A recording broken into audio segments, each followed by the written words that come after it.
চিংড়ি মাছের রেসিপি ভালো লাগলে লাইক শেয়ার কমেন্ট সাবস্ক্রাইব করে দিবে।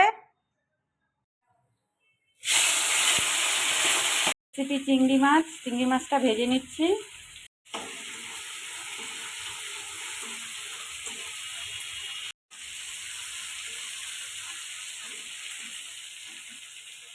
চিংড়ি মাছগুলো ভাজা হয়ে গেছে, নামিয়ে নেব। জিরা ফোড়ন দিয়ে দিচ্ছি, কেটে রাখা আলুগুলো দিয়ে দিব, লবণ,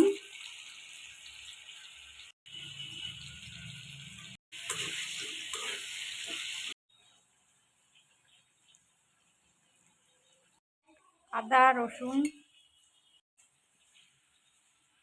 এগুলো সব পেস্ট করে নিব একসঙ্গে। রেডি করে রাখা পেস্টটা দিয়ে দিব। টমেটো, আদা, পেঁয়াজ, কাঁচা লঙ্কা, 2 কোয়া রসুন সব একসঙ্গে পেস্ট করে নিয়েছি।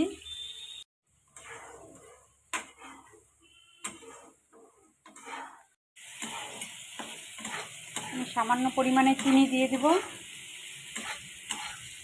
কষে গেছে, জল দিয়ে দিব। ভেজে রাখা মাছগুলো দিয়ে দিব।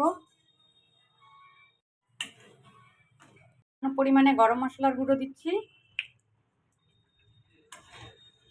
চিংড়ি মাছের ঝোল হয়ে গেছে, নামিয়ে নেব। চিংড়ি মাছের ঝোল হয়ে গেছে, নামিয়ে নেব। চিংড়ি মাছের ঝোল একটা ডিশে নিয়ে নিয়েছি। এই চিংড়ি মাছের রেসিপি ভালো লাগলে লাইক শেয়ার কমেন্ট সাবস্ক্রাইব করে দিবে। তোমরাও বাড়িতে এটা এভাবেই করবে, খেতে কিন্তু খুব ভালো হয়।